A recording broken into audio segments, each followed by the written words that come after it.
Hello people, my name is RetroX, and today we're going to be doing an overview and restoration of this 2002 Apple Emac.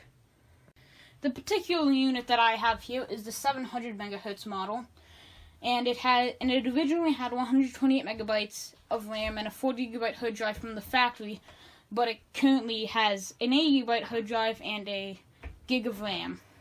Now this unit is not in perfect condition. I only paid $30 for it, and I got the keyboard, mouse, Mac itself, and then the power cables, and then I got all the original software, and then some 10.4 installation discs. So they must have upgraded at one point. The unit itself works except for the optical drive, which does not eject reliably.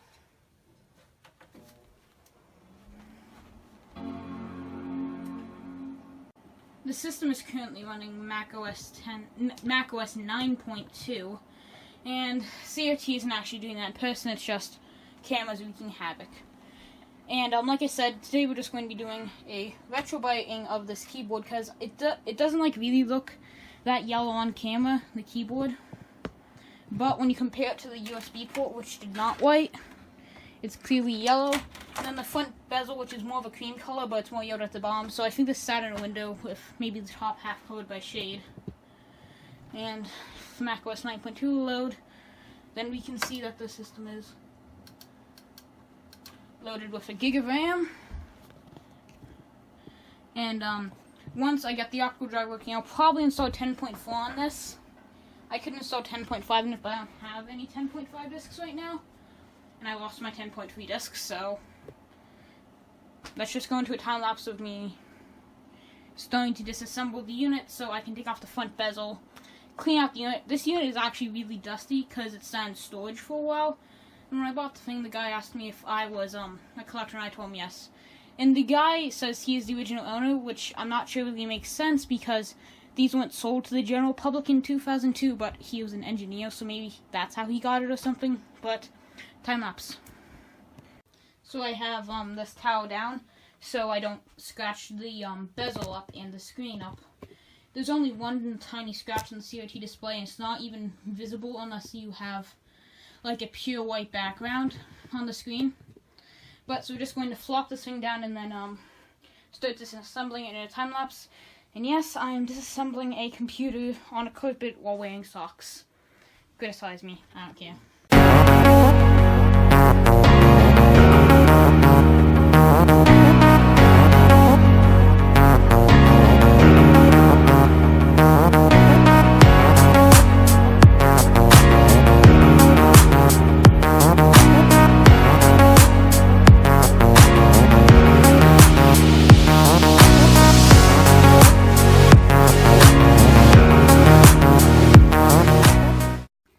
So I did this off camera, but I popped off the front bezel, so now I've skinned the Emac.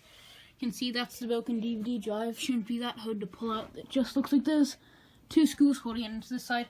But unfortunately, I did damage this connector. It's the light connector, so now I won't have a front LED light. But I skinned the entire Emac, and I will admit I'm semi-tempted to just stick a monitor in here and then put a Raspberry Pi in it, but nah. I'll just bleach this front plastic, so you can see the contrast in color between the DVD drive, which is just normal white, and then the cream colored background.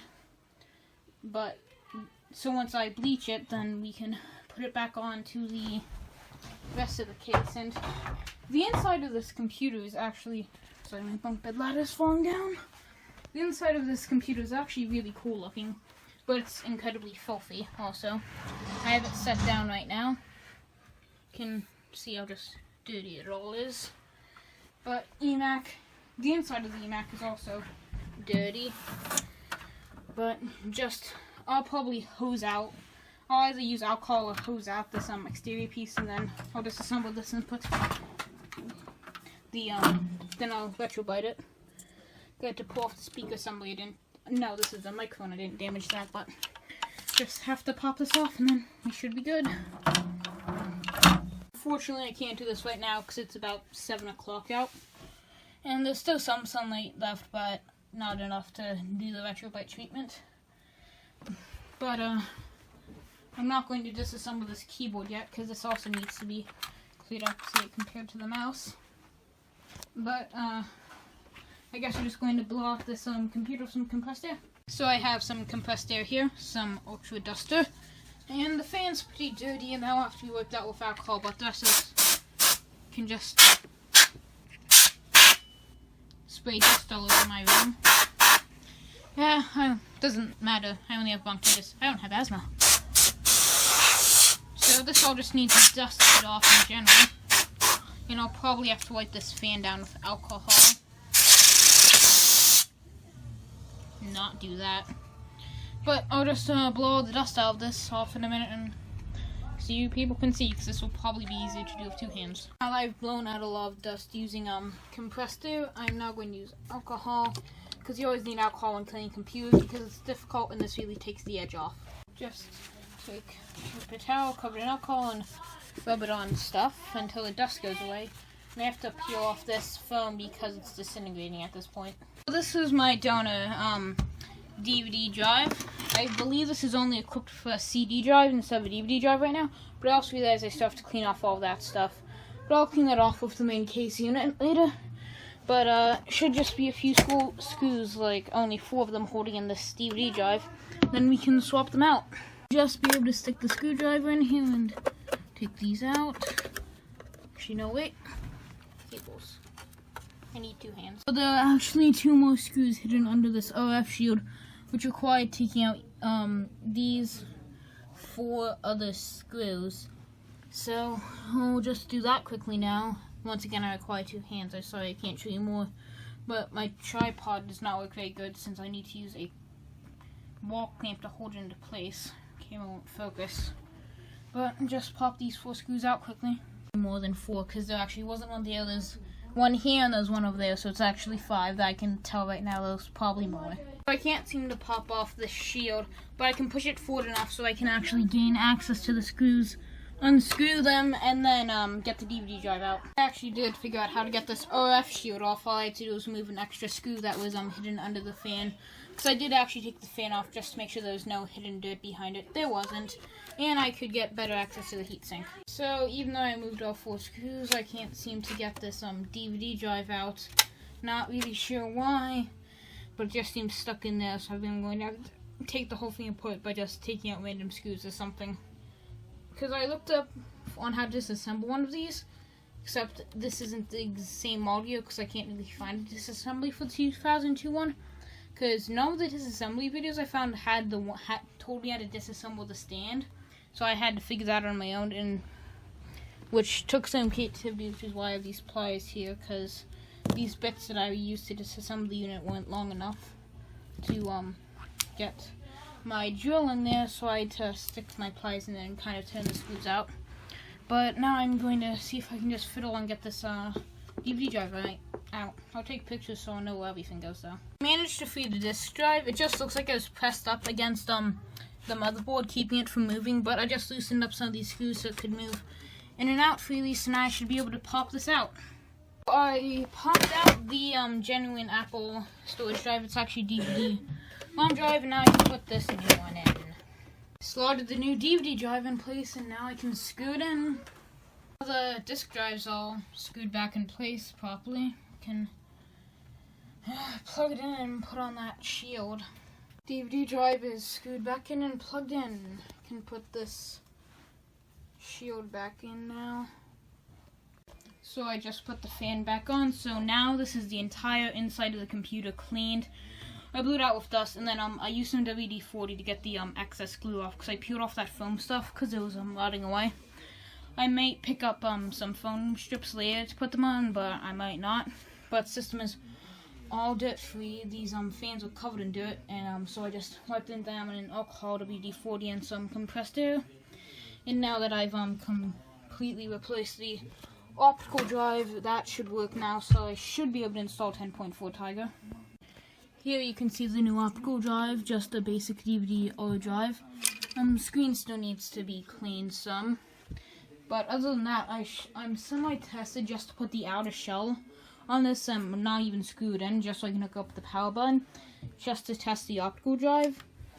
But speaking of the outer shell, now that the main system is completely clean inside and completely working. Now I can focus on the actual exterior restoration, which involves cleaning all the dust out of these parts. Very dusty inside. Power cable. Cleaning off these rings and disassembling this keyboard and retrowriting it, along with retrowriting the front panel of this. And I'm going to start by taking apart the front panel of this, because I don't think I'm going to stick that back in. I may as well just do that when I'm finished retrowriting the stuff. You know, because it's kind of late at night. I don't feel like making a lot of noise holding that thing up and down onto my desk. So let's take this off. So what needs to happen to this main exterior plastic piece is this front bezel is a slightly different color, and that bothers me because it shows that it's yellow and it's supposed to be the same color. And this all just needs to be cleaned out in general. So I think I should just be able to clip this piece off, the outer clear piece. And I kind of wish Apple would have made a model with one of these with just this clear plastic, because to be honest, the inside of this computer is really cool looking. You know, if this was a clear plastic case, I would have loved. You know, this would probably be a much more collectible computer, because the inside of this computer is beautiful. It's like perfectly symmetrical, very nice inside. But they didn't, so you have to retrowrite the plastics when they get too yellow. So this outer unit generally just needs to be taken apart. You know, hosed off some alcohol. Then this needs to be disassembled, and then for the keyboard, needs a full disassembly, have all the keys popped off, and then right here there's some yellowing, so all of this will need to be wrapped up in hydrogen peroxide cream, and then sat in the sun for a few hours. And it's supposed to be sunny on Wednesday, because I'm filming this on Monday, so that's when I'll probably do the retrowrite. But I think I'm going to move the case downstairs, because it's kind of hot upstairs, because I live on the second story. And downstairs, well, I live in a 2-story building. And downstairs, it's cooler, so I might move the case down there to keep it from warping. But first of all, we have to disassemble this main piece. Like I said, I screwed up this power light indicator pretty bad. It's all bent and the cable's ruined. Can probably get a new cable and a new one of these, but it still needs to be removed in order for me to remove the outer plastic case. And I like to record as I do stuff, because it gives me a way to like look back on what I have done, so you know I can see what ways things go together.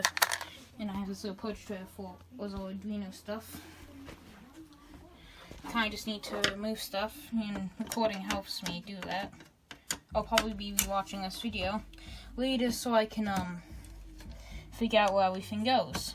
But I'm just going to not probably show the rest of this as I take apart the system. I'm just going to kind of do it so you won't have to watch that, so bye. Just a quick little interesting thing, this is what I was trying to do with the stove deal, like I kind of flipped up the optical drive tray. I wanted to show you this because this is the original specs. G4 700 MHz, 128 megabytes of RAM, 40 GB hard drive combo, 56K motor, NVIDIA graphics. I have no idea what that means. 110 volts, and it comes with the OS X package, because these came with both OS X and OS 9. The brand new released OS 9 on OS X, which was new for not 2002, because OS X was originally released around the same time as XP in 2001, but this was the version that was out around the time. So I'll continue disassembling this. So I finally got everything off this front bezel, but I've been filming it for a while, and I think this outer plastic clear bit is actually glued to the inner part, because I tried getting a small screwdriver in there to see if I could pry it apart, because it wouldn't snap off, and it did snap. It's like not noticeable because the main plastic kind of just covers it up. It's kind of a bummer, so I guess I cannot make the outer plastic the color I want it to be. But the two colors look similar enough, but the DVD drive cover is what really bothers me. It's the color contrast between the two. Maybe I'll fix it one day, probably won't, but for now I don't feel like destroying my bezel just so I can get it white. I'll just leave it like that, but for now I can just move on to the keyboard.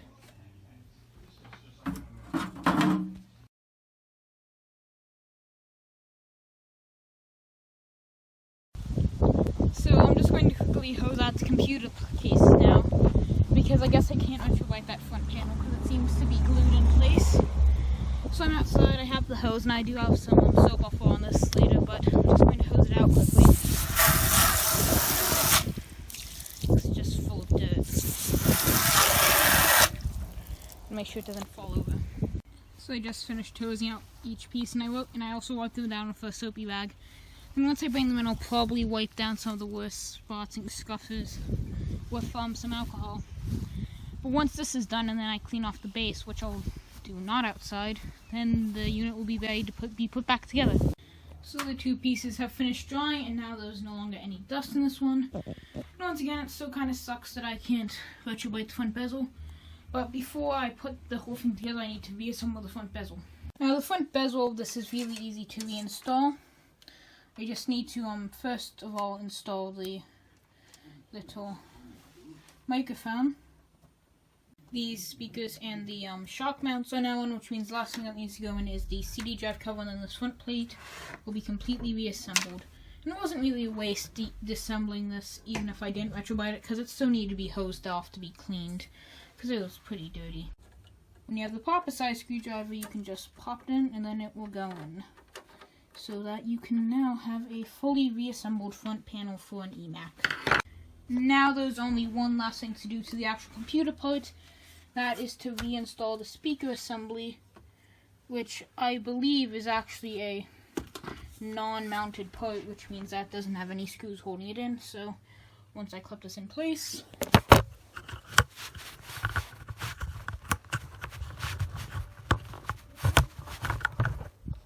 it's clipped in place like that, and I lift it up.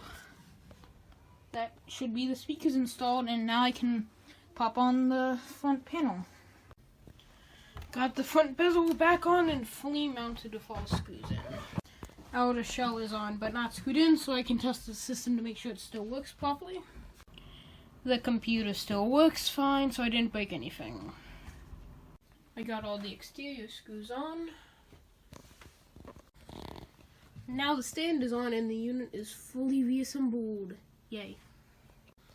Now time to test it to make sure nothing broke.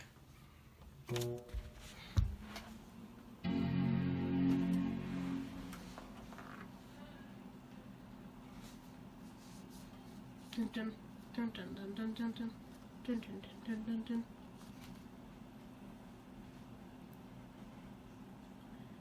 Yep, it still works. We will now be booting up into macOS 9, and we're going to reinstall macOS 10.4 because I can't retrowrite the keyboard yet because it's all dreary out right now, so I'm just going to install 10.4 now. So we're going to test if the optical drive works. Yep, it's kind of sluggish and slow, but who really cares? It works. Here's the 10.4 installation discs. That's disk 2.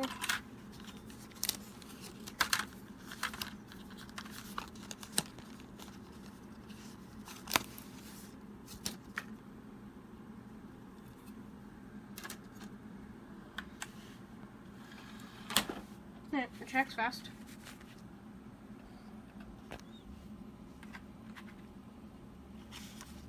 I thought the unit would be quiet once all the dust was removed, but it's not that much quieter than what it was before.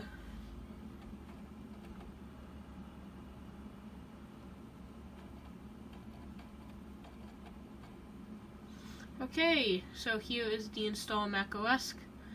Install macOS, so we're going to restart.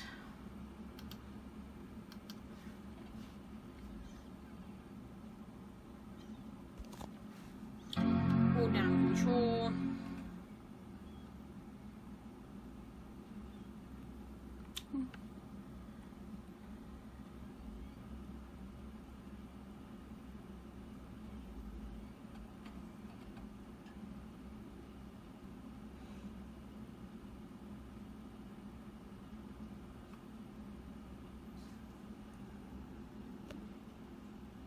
Is it Control? How you boot from okay, it's not Control. How you boot into DVD drive?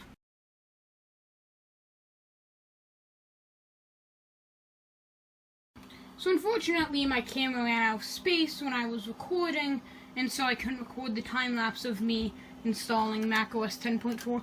But macOS 10.4 feels really snappy and looks really nice on the system. And I fiddled with the settings for a bit, and I got the screen slightly large, and it's running at its max resolution and max color. It's very quick, very snappy. I might try using iMovie to edit some videos there. But, because it's kind of been not nice out for a while, and the keyboard I'm yet to retrobyte, I'm just going to do that in another episode when I retrobyte this Apple IIc. It's actually kind of nice out right now, but I have to mow the grass later, so I can't do that. But I'll retrobyte this keyboard with the Apple IIc in a future video. But, so now let's do the overview of the 2002 Emac G4. My particular unit is a 2002 Emac G4. These systems were originally equipped with either 700 or 800 MHz system and came with 128 megabytes of RAM from the factory. And the 2002 models could support up to 1 GB of RAM, while later models could support up to 2 whole gigabytes of RAM. And they would originally come with a 40 GB hard drive running either macOS 9 or macOS 1.0. The unit I have has been upgraded to an 80 GB hard drive and is running 10.4. The systems overall were targeted towards the education market and were not sold to the general consumer public until later, due to pressure from the general public for a cheap Mac, because at the time the iMac G4 was rather expensive. The systems are often complimented for the amazing homing common speakers that are in them, which do sound amazing. Now I would demonstrate the sound using an audio CD, but my iMac G3 ate my Green Day CD, and it won't eject, so that's a future video. But something I don't see a lot of people giving props for is the display. The display of the system is truly amazing. Because it's a CRT, you have the high refresh rates, but the colors on it are gorgeous. Early G4 systems had LCD systems, and the LCDs were nice looking and all, but they didn't have very good contrast ratios, and if you looked off at them, then they would just start to look weird. You don't get that with a CRT. Well, in person anyway, it may show up on camera. But you don't get that in person because the CRTs have these two colors, and the display maxes out at 1280 by 960 resolution. The systems were also equipped with a DVD drive, so you could watch all of your DVD movies on them, like The Pursuit of Happiness, my favorite movie ever. And they could support, and the final OS that they could support and run was macOS 10.5.8, which is the last PowerPC OS supported, and that was released in 2007, so they had kind of like a 5-year lifespan for the operating systems. It was done. This has been RetroX, and I hope that you liked my restoration and overview of this 2002 Emac G4 restoration, because all I really did was clean up the unit and replace the DVD drive. But this has been RetroX, and out.